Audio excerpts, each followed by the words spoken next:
नमस्कार दोस्तों, आप सभी का डायरेक्ट लाइन इंडिया पर बहुत बहुत स्वागत है। दोस्तों, संसद में जिस तरीके से चंद्रशेखर जी ने धरना शुरू किया, उनका जब नंबर आया उसके बाद सरकार के लोग सभी जो भी संसद में थे सभी बैठकर सुनते रह गए कि चंद्रशेखर ये क्या बोल रहा है। सब तो हिंदू और दुनिया भर की चीजों में लगे हैं, ये तो मुद्दा लेकर आया है भाई। जो नगीना के सांसद पहली बार चयनित हुए हैं, तो उनका पहले स्पीच आप सुनिए, तब उसके बाद हम बात करते हैं। जो साधन संसाधन थे उनमें बंटवारा सही रूप से न होने के कारण एक बहुत बड़ी आबादी सुविधाओं से वंचित और सम्मान से वंचित रह गई। उनको सम्मान देने के लिए और अंतिम व्यक्ति तक सुविधाएं पहुंचे, इसके लिए लोकतंत्र की व्यवस्था हुई। लेकिन आज़ादी के 70 साल बाद भी हम कहां खड़े हैं, इस पर ये चिंता का विषय है। मैं मानता हूं कि सामाजिक न्याय तभी होगा माननीय सभापति जी, जब जातीय जनगणना पूरी होगी और जातीय जनगणना कराई जाएगी और साथ साथ संख्या के आधार पर आरक्षण जो है वंचित वर्गों का बढ़ाया जाएगा। उसके साथ साथ जब राष्ट्रपति जी अभिभाषण पर बात रख रही थी तो उन्होंने शहरी और ग्रामीण क्षेत्रों के विकास की बात कही और यह भी कहा कि दुनिया में सबसे उत्तम शहर हमारे यहाँ बने। लेकिन माननीय सभापति जी, 70% आबादी तो गांव में निवास करती है, तो गांव की आबादी के बारे में भी सोचना होगा कि उनका जीवन कैसे बदले। माननीय सभापति जी, उच्च शैक्षणिक संस्थानों में बहुजन समाज के जो छात्र हैं उनके साथ कास्ट एट्रोसिटी हो रही है, निरंतर उनकी हत्या हो रही है। साथ साथ जो सरकारी कर्मचारी हैं दफ्तरों में, उनके साथ भी जो SC ST OBC और मुस्लिम और अन्य धार्मिक अल्पसंख्यक, उनके साथ भी माननीय सभापति जी जातिगत और धार्मिक जो है शोषण किया जा रहा है।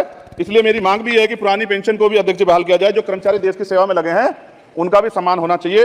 साथ साथ सभापति जी, भाजपा ने चुनावी लाभ के लिए सबका साथ सबका विकास के नारे दिए जो खोखले हैं, क्योंकि 10 साल में दलित, पिछड़े, आदिवासी, मुस्लिम और अन्य धार्मिक अल्पसंख्यक जो अत्याचार हुए हैं वो किससे छिपे हुए नहीं है। ये गलत है, ये बंद होना चाहिए।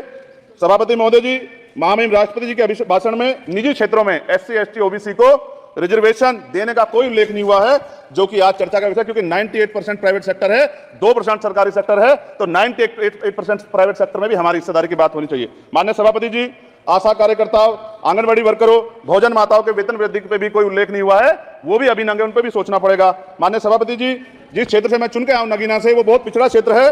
उस क्षेत्र में कोई विशेष आर्थिक पैकेज नहीं दिया गया, रोजगार की सेवाएं नहीं है, नौजवान पलायन करता है। IIT, IIM, एम्स, केंद्रीय विद्यालय आदि शिक्षा में और चिकित्सा संस्थानों की स्थापना होनी चाहिए, जो कि नहीं है। और माननीय सभापति जी, मानसून सत्र आ गया है, मेरा क्षेत्र बाढ़ से बहुत प्रभावित है, इसलिए मैं आपसे आग्रह करूंगा कि वहां के लोगों को बाढ़ से निजात दिलाई जाए। माननीय सभापति जी, चीन हमें आंख दिखा रहा है और लगातार हमारे देश की सीमाओं में घुसपैठ कर रहा है, इसलिए अग्निवीर योजना को हटाकर पुनः सेना भर्ती शुरू की जाए और साथ साथ भारत की सबसे प्राचीन व बहादुर रेजिमेंट में से एक चमार रेजिमेंट को पुनः बहाल करा जाए, ऐसा भी मेरा आपसे आग्रह है। माननीय सभापति जी, पिछले सारे प्रधानमंत्रियों ने मिलकर जितना कर्ज लिया है उससे दुगना कर्ज हमारे वर्तमान के प्रधानमंत्री जी ने लिया है। किसान अगर अपना कर्ज माफ कराने के लिए जाता है तो लाठी झेलनी पड़ती है, जबकि सरकार ने धन्ना सेठों का 15 लाख करोड़ रुपया माफ किया है। इस ओर हमें ध्यान देना पड़ेगा, हमारी आने वाली पीढ़ियों को यह कर्ज चुकाना पड़ेगा। माननीय सभापति महोदय जी, किसानों को MSP की लीगल गारंटी तथा किसानों का कर्ज माफ होना चाहिए। साथ साथ 2 अप्रैल 2018 को SC ST के बच्चों पे बहुत बड़े पैमाने पे मुकदमे लगे थे, वो हमारी लड़ाई सही थी, ये सुप्रीम कोर्ट ने माना और बाद में सरकार ने माना, वो मुकदमे तुरंत वापस होने चाहिए। माननीय सभापति जी, प्रेस जो है उस पर भी शिकंजा कसा जा रहा है, जो पत्रकार सरकार के खिलाफ बोलता है नौकरी से हाथ धोना पड़ता है, और सोशल मीडिया हमारा हथियार है, उस पर तरह तरह के प्रतिबंध लगाए जा रहे हैं और विरोध करने वालों को सोशल मीडिया हैंडल भी सस्पेंड करा दिए जा रहे हैं। साथ साथ सभापति जी, पेपर लीक और परीक्षाओं के कैंसिल होने से देश के नौजवानों का भविष्य खतरे में है। नीट, यूपी सिपाही भर्ती सभापति जी और 29,000 शिक्षक भर्ती में आरक्षण घोटाला हुआ है, कोई पूछने वाला नहीं, खून के आंसू रो रहे हैं बच्चे, बेरोजगारी का दंश युवा झेल रहे हैं। इसलिए मेरा आग्रह है कि युवाओं के लिए कृपया समाप्त करें।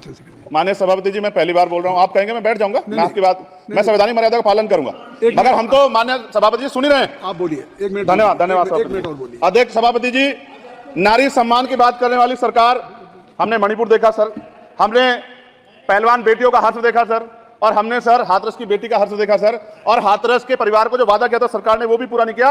और महिलाओं में भी, स्पेशली दलित, पिछड़े और मुस्लिम वर्ग की, आदिवासी वर्ग की महिलाओं के साथ आज भी NCRB का डाटा कहता है सर, जो जुल्म हो रहा है वो सहनीय नहीं है सर। साथ साथ कोविड में तैरती, हमने कोविड में बहुत सुना सर, कोविड में तैरती लाशें भी गंगा में हमने देखी है सर, और मजदूरों का हाल भी हमने देखा है। सभापति जी, मैं समाप्त कर रहा हूं। नोटबंदी पे छोटे मजदूरों की जो कमर टूटी वो भी हमने देखी है।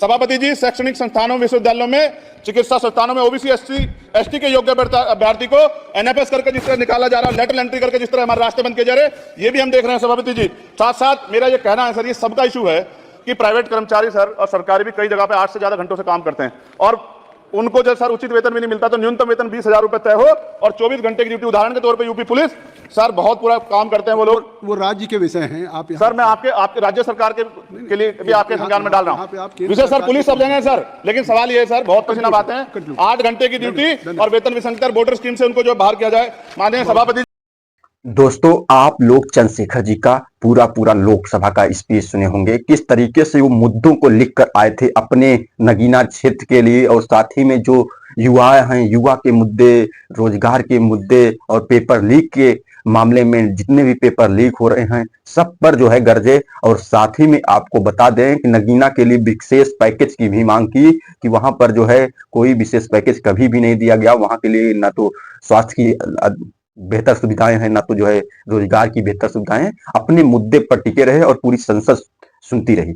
और साथ ही में बता दें कि उन्होंने जाति जनगणना की भी मांग की कि जिसकी जितने भागीदारी उतनी उसके हिस्सेदारी। और साथ ही में और बता दें, आपने सुना होगा कि जो प्राइवेट सेक्टर है 92% इस समय प्राइवेट सेक्टर है, 2% सरकारी बचा है। तो 92% में भी जो है आरक्षण की बात उन्होंने कह दी, क्योंकि उन्होंने कहा कि जो बड़े बड़े अधिकारी हैं वहां पर तो अपर कास्ट लोग, मतलब कि वहां पर जो ज्यादा समर्थ लोग हैं वही जाकर बैठे हैं, और हमारे लोग जो है निचले तबके पर एकदम घटिया मजदूरी करने को विवश हैं।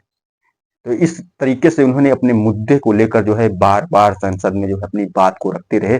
उसके बाद सभापति कहने लगे आप बैठिए, लेकिन उन्होंने कहा मैं अभी बोलना शुरू किया, मुझे समय चाहिए, मैं अपने मुद्दे को रखना चाहता हूं। तो उन्होंने फिर से 1 मिनट का टाइम बढ़ाया, उसके बाद भी बोलते रहे, फिर कहा बैठिए, कहा नहीं हम अपने मुद्दे को रखेंगे, हमारी आवाज है, हमें आपसे अनुरोध है कि हमें जो है अपनी बात को रखने का, अपनी आवाज उठाने का मौका दिया जाना चाहिए, क्योंकि हमारे लोग बहुत ही पीड़ित हैं। ये जो सरकार नारी सम्मान की बात करती है, हमने मणिपुर में भी देखा, महिला पहलवानों को देखा, हाथरस की घटनाओं को देखा, कहीं पर जो है उसके लिए बोलने को तैयार नहीं थी। हम कैसे मान लें कि ये सरकार जो है महिलाओं की सम्मान करती है, महिलाओं की बात करती है, महिलाओं के उत्थान की बात करती है।